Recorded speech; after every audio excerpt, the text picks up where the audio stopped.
به نام خداوند بخشنده مهربان، با عرض سلام و درود بینندگان، برادران و خواهران و هموطنان گرامی به برنامه خودتان بازچی گپ خوش آمدید. همراه من برادر بابا جان قیومزاد هستند و انشاءالله مرور به احوال و احداث امروز خواهیم کرد.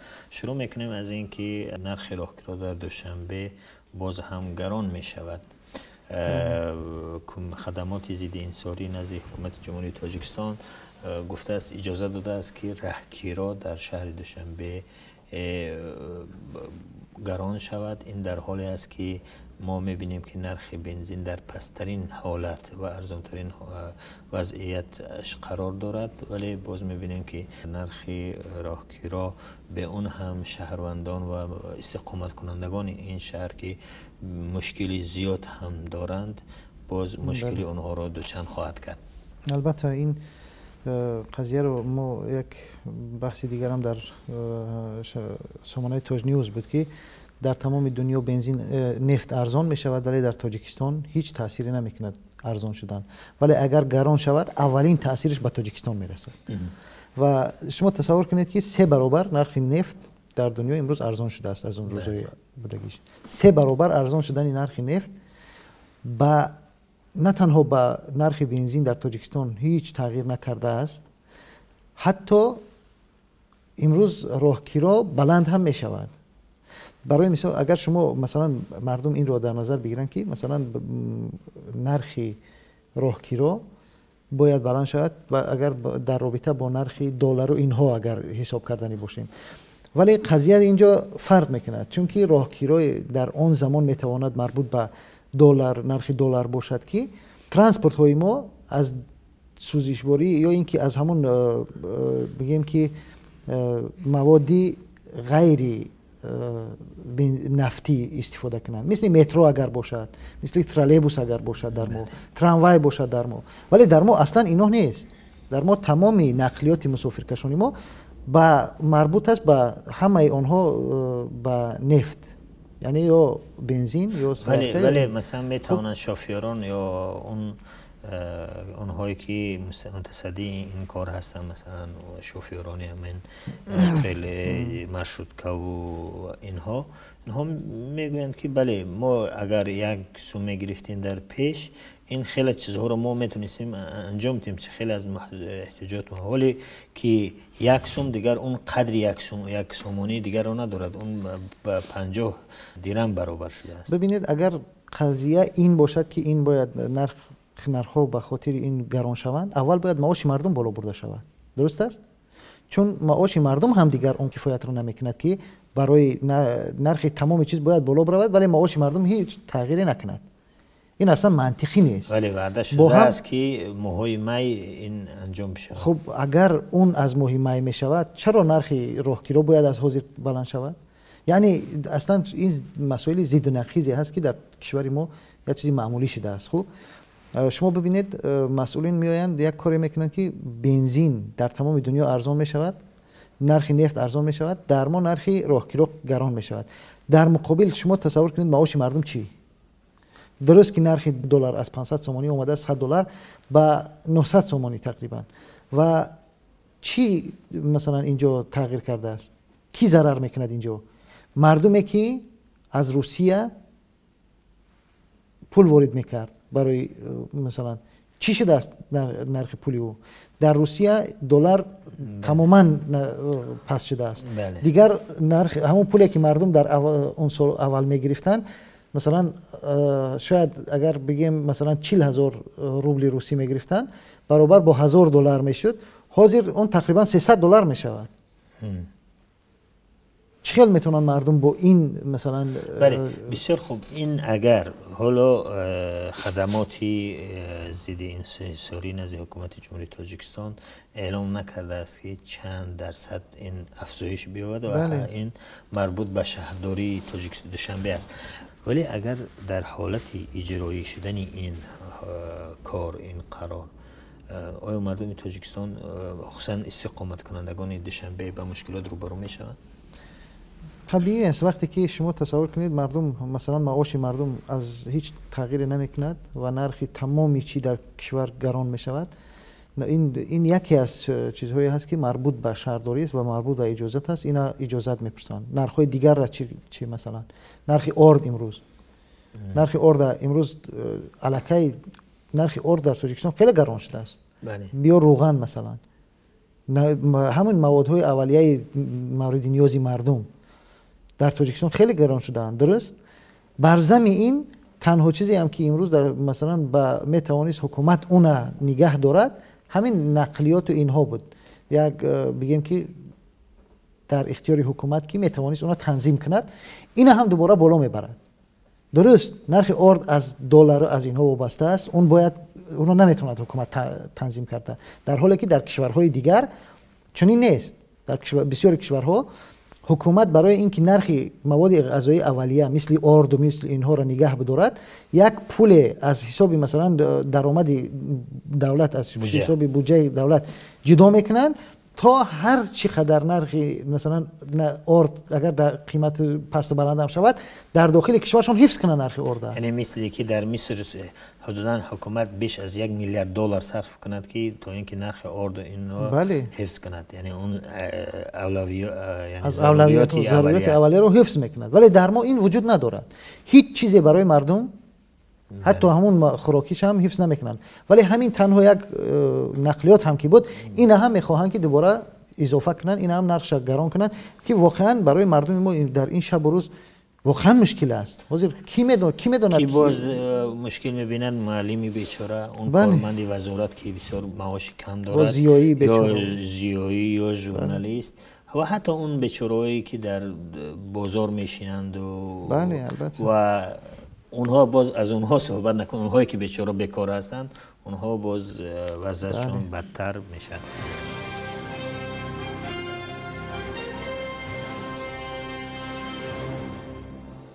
ایوان شیربکوف، اونی که در کشتار اون دختری 22 ساله تاجیک متهم می شود، گفتند که تشخیص اون گذشته است، در حالتی سالم بوده است، مشکل نداشته است و به تاجیکستان برگردانده می شود تا اینکه محاکمه او ادامه یابد. خیش تباری این شاعره، این دختری تاجیک 22 ساله که چند وقت پیشتر در گذشت حتی اون آثار لتوکوب در اون دیده می شد، نزدیکان مادری اون میگوید که هیچ از باور ندارد که این شیربکو مجازات بشود، یعنی شاید کمتر این شود و از این حال او گفته است که ما دیگر دخترمون رو برگردانده نمیتونیم، ولی حداقل همین برای تسلیت دلمون، برای آرام گرفتن دلمون میخواهیم که شیربکو رو ببینیم که به سخت‌ترین جزا محکوم شود. باز در برابر این هم گفته می شود که پیش از این دو سرباز روسیه در ایلدار ساخال و فیودر باسیموف که در کشتنی شهروند تاجیک رحیم جان تشبویف هم چی شدند و آنها از 13 تا 17 سال حکم گرفتند و همچنین دمیتری تولستوی در کار زدنی شهروند تاجیک توهیر سلطان و هم تکثیران تاجیک متهم می شد. واقعا هم تشخیص فعلا به فایده این شیربکوف انجام نیافت، ولی حتی مادری اون یا نزدیکان شاعره میدانند که از فضا و از تجربه هاشون میگویند که باور ندارند که به مجازات برسد. چرا چنین باور را این خانواده دارند؟ ببینید، چون که در کشور ما اصلا اونها با عدالت سودی در تاجیکستان باور ندارند. از طرف دیگر اونها میدونند که تاجیکستان یک کشوری است که دستنگر خیلی وابستگی زیاد به روسیه دارد. و از طرف دیگر حکومتداران ما یک حکومتدارانی نیستند که از مردم وابسته باشند و مردم بتواند تاثیر بگذارد که مثلا یک قضیه به طور درست و عادلانه حل شود.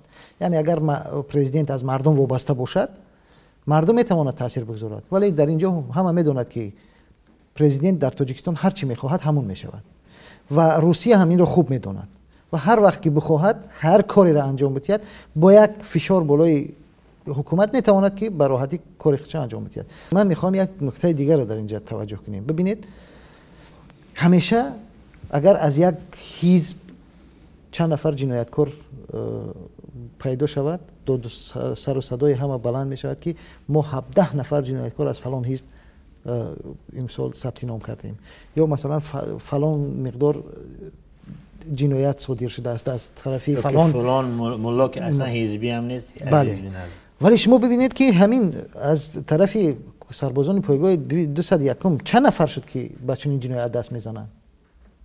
چرا کسی اینها را افراطگرا نمیگوید؟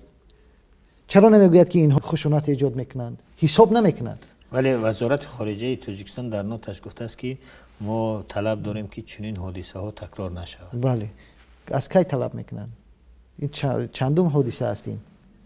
یک بار حساب کنید فیادر هست، ایلدر هست. بله، در کلاب وقتی که با مردم به زن و زنی میپرداختن سربازان روس، اینها اونهایی هستن که حالا در اینجا آمدن، ولی خیلی جنایت‌های زیادی صادر میشه از طرف سربازان روسی در تاجیکستان.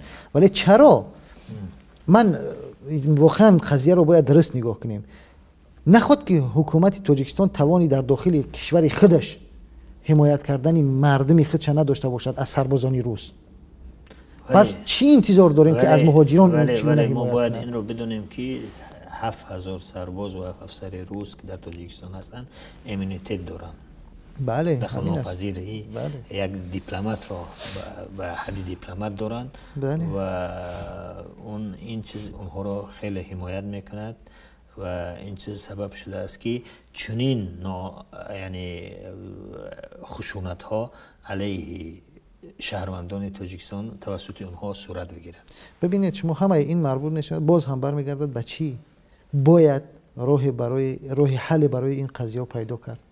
وقتی که در داخل تاجیکستان یک تاجیک امنیتی خودش تامین کرده نمیتوند، حکومت امنیتی شهروندی خودش تامین کرده نمیتوند، چی انتظار دارید از اون که در روسیه کسی را حمایت کند، تاجیک را حمایت کند؟ این اعتماد رو از بین برده ایستاده است این کار. اعتمادی مردم به حکومت رو، اعتمادی همین که میگوید که من باور ندارم مجازات شود، یعنی من به این حکومت اعتماد ندارم، من به توان و به عدالت و حقیقت این حکومت باور ندارم. این همین معنا رو دارد. ببین وقتی که عمرعلی نظری 5 ماه جسد اون آورده شد، بسیار از زیاییان و فرهنگیان تاجیک امید داشتن که در تاجیکستان تشخیص می شود و واقعیتی که در اونجا چی صورت گرفته است به جهانیان معلوم می شود. ولی متاسفانه 5 ساعت منتظر شدن، ولی به طور گفته وزارت بهداشت که کسی به اونها مراجعت نکرد که رفته اون عمرعلی 5 ساله که بسیار به یک شکل مرموز از دنیا گذشت، اون را معاینه کنن، ببینن که مشکل در کجاست.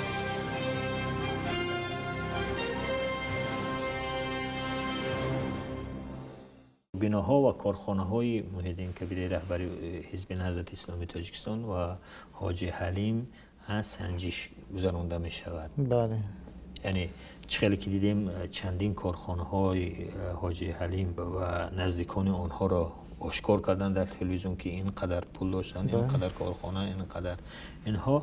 و استاد محیدین کبیری هم که حتی اون زمین، اون بازاری که در ترسانزاده داشت و خود ما شاهدی چطور گرفتنی یا غصب کردنی اون بازار بودیم و میبینیم که باز فشار بالای خانواده های مخالفین بیشتر می شود بعد از اینکه نزدیکان زید سعیدوف گفتن که ما دیگر در راه میمونیم در این سرما و اینها، و حتی اون موکل مدافعش هم گفت که ظالمانه است، بغایت بی‌رحمانه است، یعنی به نهایت رحمانه است. و همچنین میبینیم که علیه استاد محیدین کبیری رهبر حزب نهضت هم چنین چیزها صورت میگیرد. و عجیبی این هم هست که یک چیز دیگر این است که این هم یک تاکتیک مقامات ما هم است که وقتی که کبیری و حاجی حلیم میگوین هر دو یک در همه جا در خبر میارن، یک نوع پسیکولوژی مردم رو تیار کردن که اینها با هم بودن و یعنی شریک بودن در همه چیز. و این پسیکولوژی مثل که پیش در چیزهاش هم میگه که ما با کمک مردم و این کار کردیم اون کار کردیم.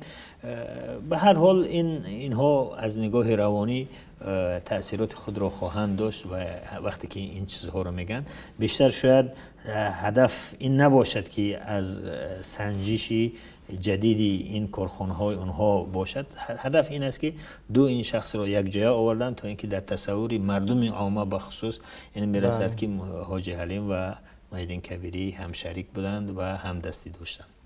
درست است. این تاکتیکای کهنه شده است. البته دیگر مردم ما چندان به این چیزها باور هم نخواهد کرد. ولی واقعا هم ما چند چیز رو باید در اینجا در نظر داشته باشیم. اگر حاجی حلیم و مثلا محیدین کبیری چند کارخانه رو به طور واقعا هم قانونی، مخصوصا محیدین کبیری رو ما میدونیم که مثلا بازار سخاوت هیچ قانون شکنی از جانب محیدین کبیری صورت نگرفته است. اصلا در این اندازها همش بر زیاد سپریده شده است. تمام اینها همه شاهدی که اونها دادند، حتی مقامات محلی هم. ولی شما ببینید کسی که این رو غیر قانونی گویا این ورزشگاه رو فروخته است، نه مجازات شد، نه کسی در این کار جنایتکار دانسته می شود، نه هیچی. جنایتکار وجود ندارد ولی جنایت صادر شده است. این واقعیتی بود که در اونجا بهای آن رو که باید پرداخت کند. بهای آن رو باید محیدین کبیری پرداخت کند یا مخالفین پرداخت کنند. چرا؟ اون صاحب بازار انعام. بله واقعا هم همین است. شما ببینید تمام اینها رو از همین طور آمده شما مثلا اینها چیز میکنن، به اصطلاح مصادره میکنن یا اینکه سنجش میگذرونن. سنجش نیست اصلا، این مصادره است. دیگر سنجش وجود ندارد برای اینها. ولی آیا برای اون با کارخانه و بانک و بازار و نمیدونم جاهایی که در تاجیکستان وزیران و منصبداران و مقامداران و نزدیکان پرزیدنت شخصی کردند، خصوصی کردند، شخصی نکردند، بازور گرفتند از مردم، اونها چی؟ اونها کی سنجش میشوند؟ بله. ولی روزش میرسد که اون هم سنجیده خواهند شد.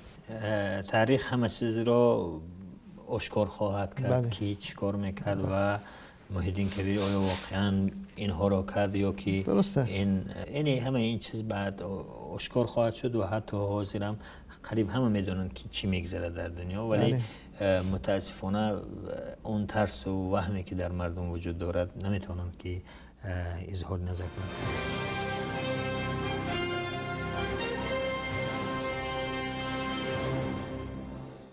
در فهرست اگنتی ضد فساد وزارت کارهای داخله، وزارت انرژتیکا پیش صف هستند. یعنی پلیس تاجیک، عموما وزارت داخله و وزارت انرژتیکا در پیش صف هستند. متاسفانه خیلی که میدونیم مثلا وزارت انرژتیکا که خیلی حساس است از یعنی تاجیکستان از نگاه آب شاید در جهان از اولین کشورها باشد. یعنی در همون اگر 5 کشوری که از نگاه داشتن آب زیاد، آب شیرین باشد، این تاجیکستان از جمله این 5 گانه بیشترین آبهای شیرین است. ولی متاسفانه ما مشکل داریم در داخل، مشکل برق داریم و این هم یکی از وزارت های است که روغنی هست، به گفته تاجیکا روغنی هست و کارهای داخلی. طبعا همه میدونن که وزارت کارهای داخله و اونها خصوصا امنیت و چندین وزارت قدرتی بیشترین صلاحیت را دارن، حتی بالای دیگر وزارتخانه ها و دیگر مقامات محلی فشار میارن، نیروی بیشتر دارن. بله که این به یک کشوری پلیسی مانند ما سازگار میباشن. واقعا نه مانند، بلکه ما علاقه به یک حکومت پلیسی تبدیل شده است. حکومت تاجیکستان چگونه که میبینیم حتی که از کمیته دین و از اینها سرکرده تا رئیس محل و تا رئیس جماعت ها و اینها از طرف کمیته امنیت تعیین میشوند، آموزش داده میشوند و اونها اصلا با اونها کار میکنند. این خودش دیگر علاقه یک حکومت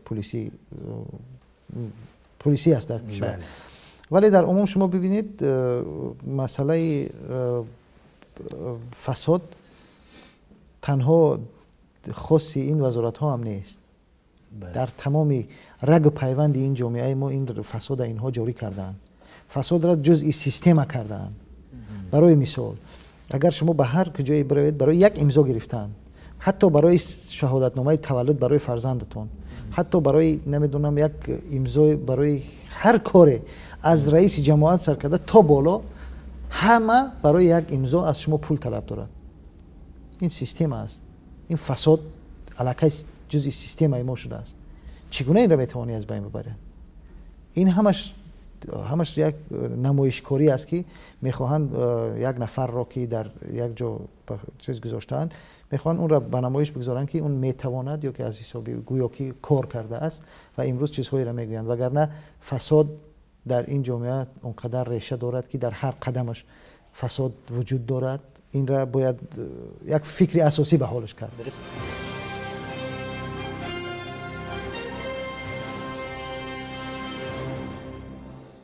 استراتژی اتحاد اروپا در سال 2016 پیشتر قبول کردند ولی باز اون رو تغییر خواهند داد یا تغییر دادند که اولویت به حقوق انسان داده شود.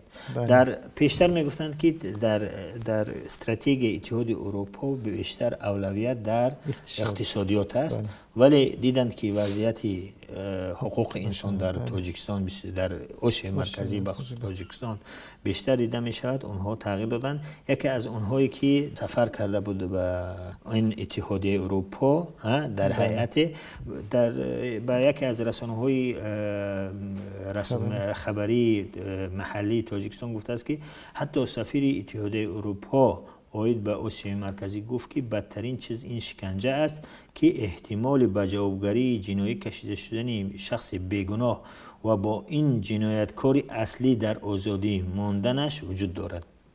بعد گفته است که از این رو آنها یعنی اتحادیه اروپا فراتر از برنامه‌های قبلی خود تصمیم گرفتند که در سال 2016 استراتژی اتحادیه اروپا را مربوط به کشورهای آسیا مرکزی تغییر داده فعالیت بیشتر به حقوق انسان داده شود. وقتی که همه یک چیز در یک جا ریشه می‌دواند، یک بیماری رایج پیدا زیاد رشد میکند، معمولا از هر طرف کمک ها و نیروهای یاری رسان به اون سمت نگرانیده میشوند و این هم مثل همون است. شکنجه هم یکی از بیماری هایی هست که متاسفانه حقوق بشر رو یعنی والاترین ارزش انسانی رو یعنی مورد هدف قرار میدهد و از بین میبرد که این کرامت انسانی و جان انسان است و این خیلی یک چیزی خطرناک است که در کشور ما امروز وجود دارد و این را همه اعتراف کردند. حتی اون گزارش های پیشتر از این هم فریدم هاوس و سازمان های بین المللی دیگر که ناآزاد بودن و شکنجه وجود داشتن را تایید کردند و اتحادیه اروپا هم دیگر این را درک میکند که باید با مردم کشورها همکاری کند تا با حکومت ها، زیرا در چند سال اخیر معمولا این سیاست های دوگانه غرب خیلی انتقاد شده است و هنوز هم که دارن از این سیاست ها مردم انتقاد میکنن. برای مثلا امروز وقتی که غرب از دموکراسی حرف میزند، اروپا امروز از دموکراسی، از حقوق بشر، از نمیدونم کرامت انسانی، از ارزش های والای انسانی گپ میزنند، صحبت میکنند، ولی در کنار دیکتاتورهایی میستند که اونها شکنجه دارند، اونها پایمال کنی حقوق بشر دارند، آنها محدود کنی آزادی بیان دارند، آنها نمیدونم پیشوایی و نمیدونم با کیم چی چیزهای دیگر رو میارند، ولی در کنار آنها می ایستند نه در کنار ملت ها. این بالاخره دیگر چی می شود؟ اعتماد اونها حکومت های نیستند که مثلا اونها درک میکنن که آهسته اعتماد ملت ها رو از دست میتین. دیگر مردم به همون دموکراسی هم اعتماد نمیکنند. اگر اونها میخوان ارزش های انسانی و ارزش های دموکراسی در جامعه مثلا از طریق اونها رشد پیدا کند، در جامعه گسترش یابد، باید موقعشون رو روشن کنند در این مسئله. بنابراین مجبور میشوند در آینده نزدیکی با مردم، با ملت ها باشند، نه با دیکتاتورها. و این باید روز بالاخره این میرسد و این از شاید که آغاز همین راه باشد. بله، در این صحبت ها با نمایندگان تاجیکستان و مخالفین و چهره‌های مخالف تاجیکستان، نمایندگان اتحادیه اروپا گفتند که ما در صحبت‌هایم با حکومت تاجیکستان همیشه به آنها را به احترام حقوق انسان، عدم نقض حقوق انسان گوشزد می‌کرده بودند. ولی متاسفانه آنها چطوری آنها گفتند یگان بهبودی دیده نمیشد، برعکس روز به روز تاجیکستان به بدترین و سوی بدتر شدن وضعیت خصوصا در زمینه حقوق بشر رفته ایستاده است. دوستان گرامی، این بود برنامه بازچی گپ. تا برنامه بعدی، خدا حافظ و مددگار شما باشد.